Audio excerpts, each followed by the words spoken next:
नमस्कार साथियों, स्वागत है आप सभी का एक बार फिर से आपके अपने चैनल वेदांत लर्निंग पॉइंट पे। आज आप सभी के लिए डीएलएड सेकेंड ईयर के पहले प्रश्न पत्र संज्ञान अधिगम और बाल विकास की पहली इकाई, दूसरी, तीसरी, चौथी और पाँचवीं पाँचों इकाइयों से जो आपके वस्तुनिष्ठ प्रश्न बने हैं वो सारे के सारे आपके लिए लेके आ गई हूँ। क्योंकि परीक्षा आने वाली है और थोड़ा स्वास्थ्य खराब होने की वजह से मैं आप सभी के लिए वीडियो नहीं ला पाई थी, लेकिन आज से कंटिन्यू रहेगा। और आपकी जो परीक्षा है वो 17 अगस्त से स्टार्ट हो जाएगी। अच्छे से तैयारी करिए और जो भी आपके पास समय है इसमें जी जान लगा दीजिए और अच्छे से अच्छे नंबर आप सभी को डीएड की परीक्षा में लाने हैं। आइए शुरू करते हैं। पहली जो इकाई है आपकी वो है अधिगम की अवधारणा एवं प्रक्रिया। ये आपके 5 प्रश्न पूछे जाते हैं और ये एक एक नंबर के होते हैं। पहला प्रश्न है आपका, सीखने के सोपान हैं। तो सीखने के जो सोपान हैं वो हैं आपके 6। ऑप्शन नंबर सी इसमें सही हो जाएगा। गेने ने सीखने के कितने प्रकार बताए हैं? तो गेने ने सीखने के 8 प्रकार बताए हैं। ऑप्शन नंबर ए आपका यहाँ पे सही हो जाएगा। थॉर्नडाइक के अनुसार सीखने के नियम हैं। तो थॉर्नडाइक ने तत्परता का नियम, अभ्यास का नियम, प्रभाव का नियम, ये तीनों नियम बताए हैं। उपरोक्त सभी इसका आंसर हो जाएगा। सीखने के उद्दीपक अनुक्रिया का सिद्धांत किसने दिया? तो इसको आपके थॉर्नडाइक ने दिया है। ऑप्शन नंबर ए आपका सही हो जाएगा। मैस्लो ने सबसे अधिक महत्वपूर्ण किन आवश्यकताओं को माना? तो जो मैस्लो ने माना है वो शारीरिक आवश्यकताएं मानी है। ऑप्शन नंबर बी यहाँ पे सही हो जाएगा। अधिगम स्थानांतरण के समान तत्वों के सिद्धांत का प्रतिपादन किया। तो अधिगम के जो स्थानांतरण के समान तत्व हैं उनका प्रतिपादन आपके थॉर्नडाइक महोदय ने किया है। तो ऑप्शन नंबर ए आपका यहाँ पे सही हो जाएगा। अधिगम स्थानांतरण के सामान्य एवं विशिष्ट तत्वों के सिद्धांत का प्रतिपादन किया। तो ये आपका स्पीयरमैन ने किया है। ऑप्शन नंबर बी आपका यहाँ पे सही हो जाएगा। अधिगम स्थानांतरण के लिए आवश्यक है। तो अधिगम स्थानांतरण के लिए सामान्य बुद्धि, सामान्यीकरण, उचित अभिवृत्ति, ये तीनों ही चीज़ें आवश्यक हैं। तो उपरोक्त सभी आपका आंसर हो जाएगा। स्मृति सीखी हुई वस्तु का सीधा उपयोग है। यह प्रश्न आपका बहुत इंपॉर्टेंट है, कई बार पूछा गया है। ये परिभाषा जो है आपकी वुडवर्थ ने दी है। ऑप्शन नंबर ए यहाँ पे सही हो जाएगा। किसी विषय वस्तु को लंबे समय तक मस्तिष्क में संचित रखना कहलाता है। तो ये धारण कहलाता है। ऑप्शन नंबर बी यहाँ पे सही हो जाएगा। स्मृति के प्रकार हैं तात्कालिक स्मृति, सक्रिय स्मृति, रटंत स्मृति। ये उपरोक्त सभी आपका आंसर इसका हो जाएगा। तीनों ही प्रकार स्मृति के होते हैं। सीखे हुए तथ्यों को धारण करने या धारण करने के पश्चात उन्हें पुनः स्मरण करने की असफलताओं को विस्मृति कहते हैं। यह परिभाषा है मन की है, मन ने दी हुई है ये परिभाषा। इस तरह से आपकी ये इकाई नंबर 1 के 12 क्वेश्चन थे। यहाँ से आप आंसर मैच कर लीजिएगा। किसी क्वेश्चन में अगर डाउट हो तो उसको एक बार गूगल पे सर्च कर लीजिएगा। इसके बाद है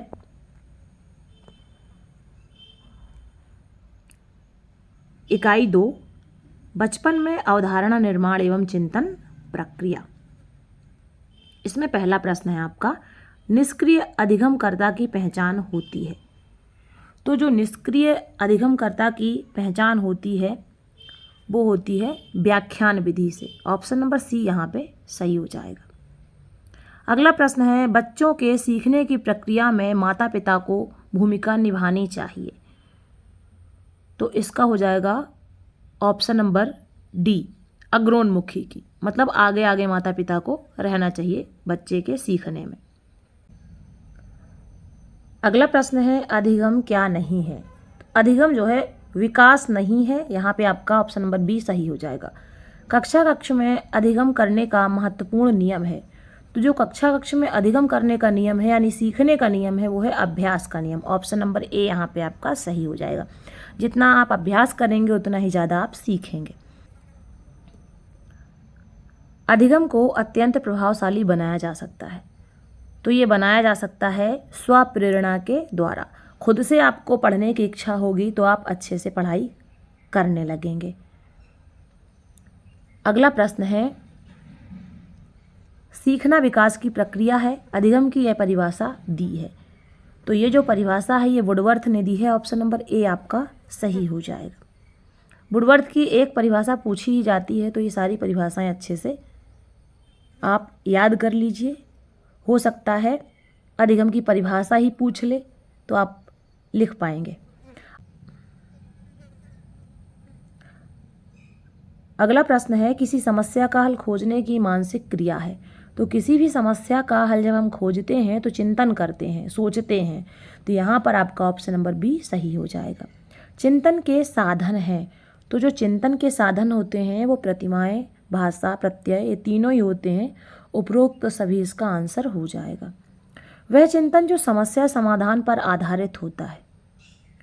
तो ऐसा चिंतन जो समस्या समाधान पर आधारित हो वो तार्किक चिंतन कहलाता है। ऑप्शन नंबर ए आपका यहाँ पे सही हो जाएगा।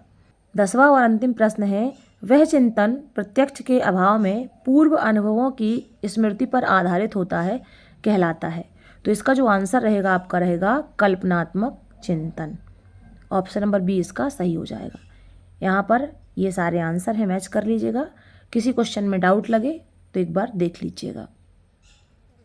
तीसरी इकाई है आपकी संज्ञान एवं अधिगम। इसमें पहला प्रश्न है आपका, थॉर्नडाइक के अनुसार सीखने वाला सीखता है देखकर, निष्क्रिय रहकर, सक्रिय रहकर, सुनकर। तो सीखने वाला जो सीखता है वो सक्रिय रह के सीखता है, एक्टिव रह के सीखता है। ऑप्शन नंबर सी सही हो जाएगा।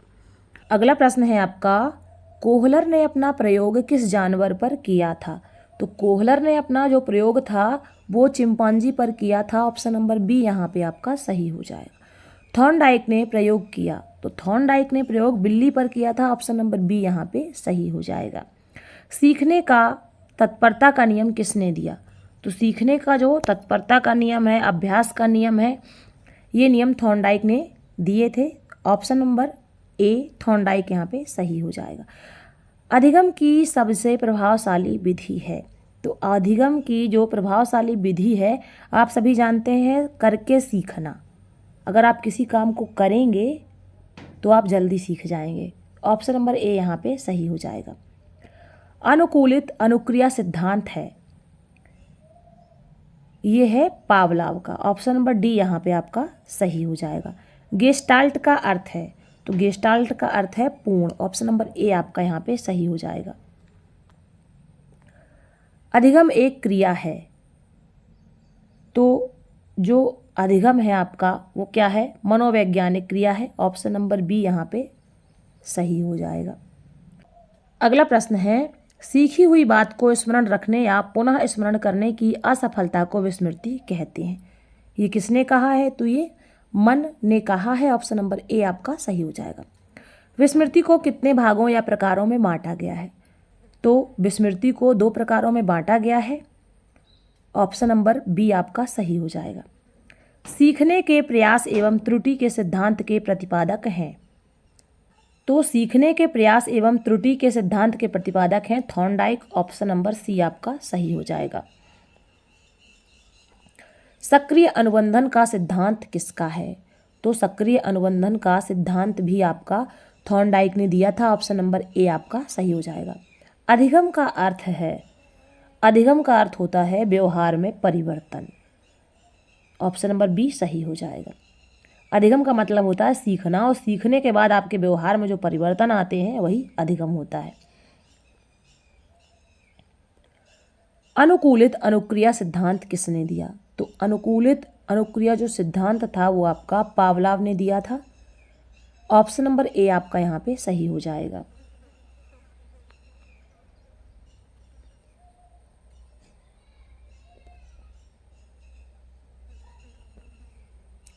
जीन प्याजे का जन्म स्थान है।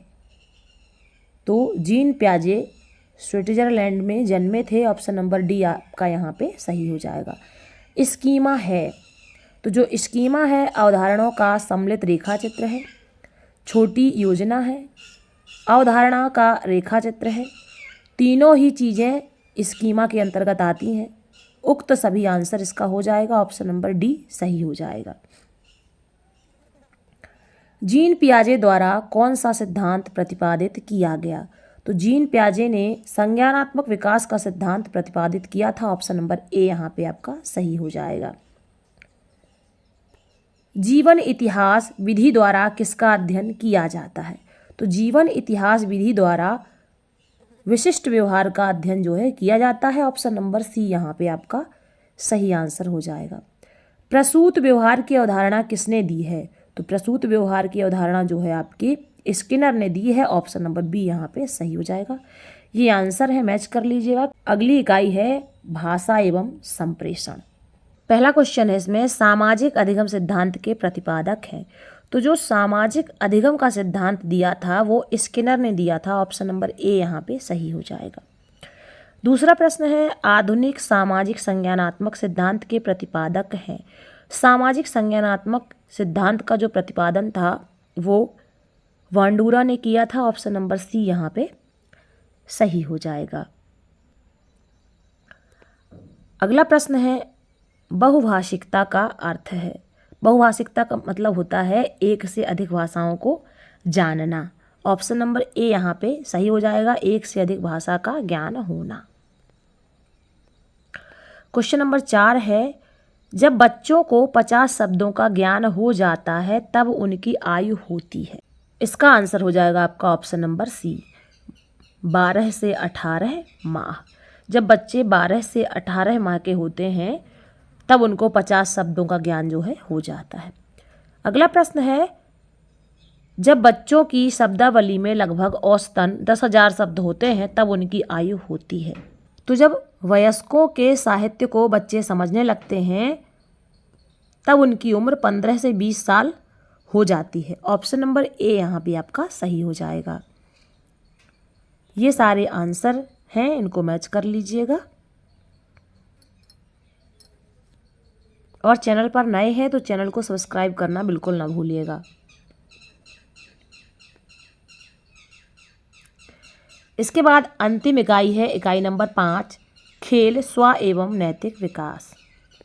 इसमें पहला प्रश्न है, जब बालिका स्वयं अकेले खेलती है तो यह खेल कहलाता है। तो जब बालिका अकेले खेलती है तो ये वैयक्तिक खेल कहलाता है, ऑप्शन नंबर ए आपका सही हो जाएगा। खुले मैदान में या घर के बाहर खेले जाने वाला खेल कहलाता है। तो आप सभी जानते हैं जब घर के बाहर खेल खेले जाते हैं तो बाहरी खेल कहलाते हैं, ऑप्शन नंबर डी यहाँ पे सही हो जाएगा। अगला प्रश्न है, वह खेल जिसमें ऊर्जा की अधिक आवश्यकता होती है कहलाता है।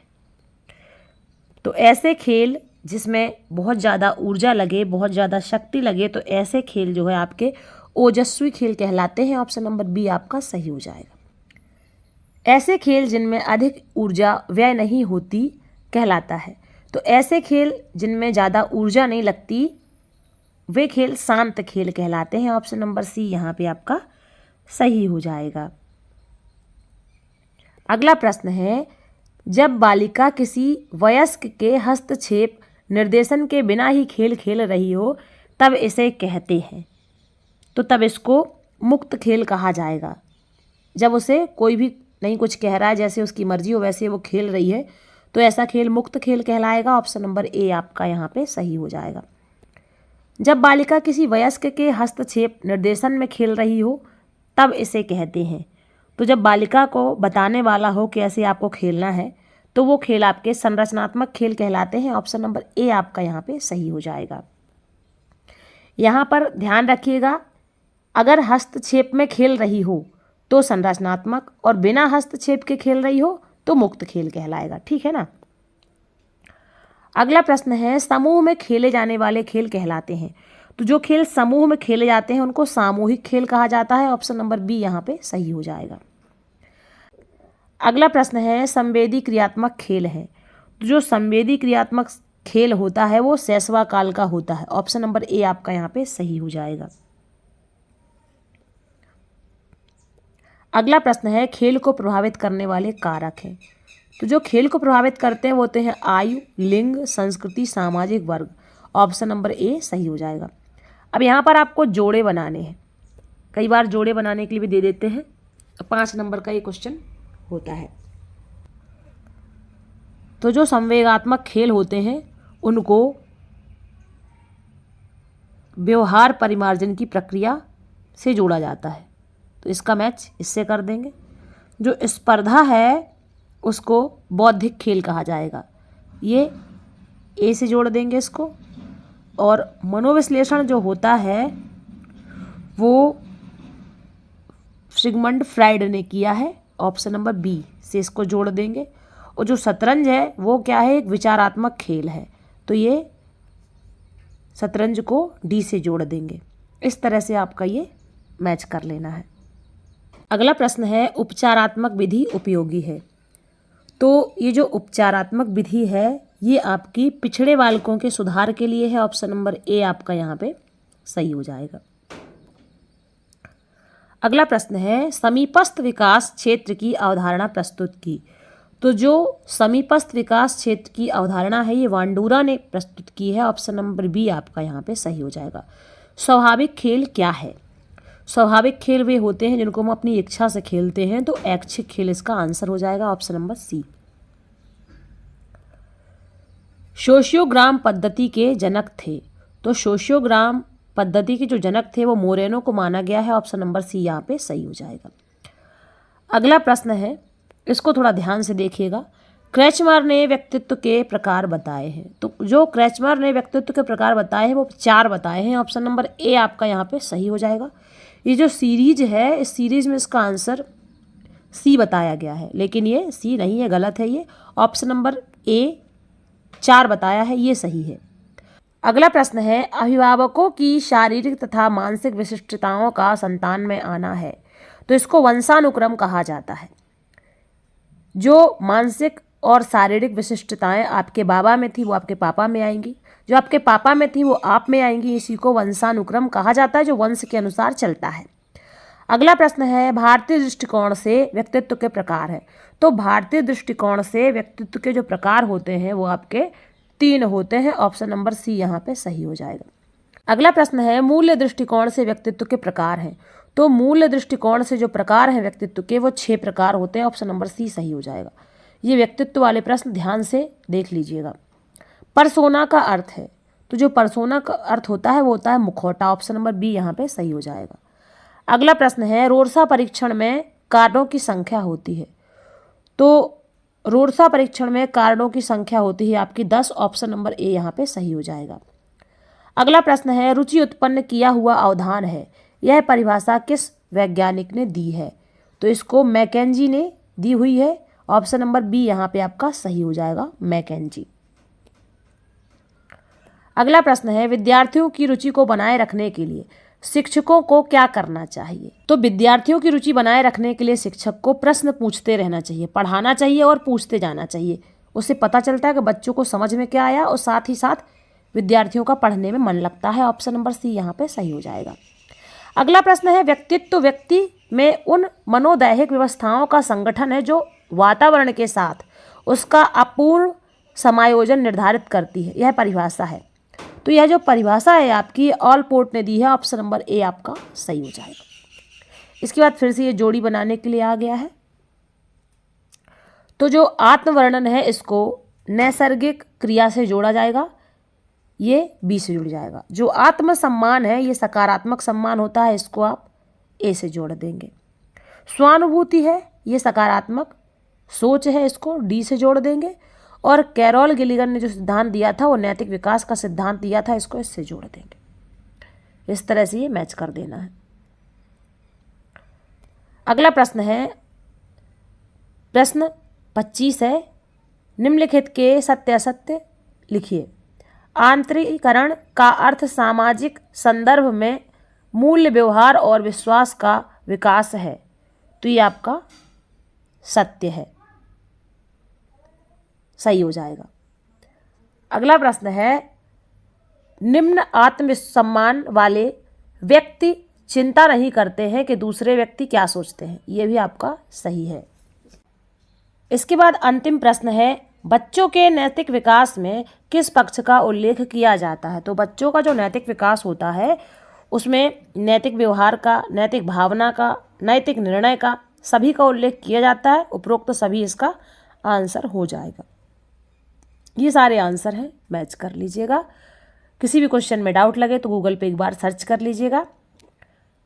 और आपकी परीक्षाओं के लिए आपको अग्रिम शुभकामनाएं। अच्छे से पढ़ना शुरू कर दीजिए और सारे सब्जेक्ट की प्लेलिस्ट बनी हुई है, सब में क्वेश्चन आंसर दिए हुए हैं। अच्छे से आप सारे के सारे देख लीजिए।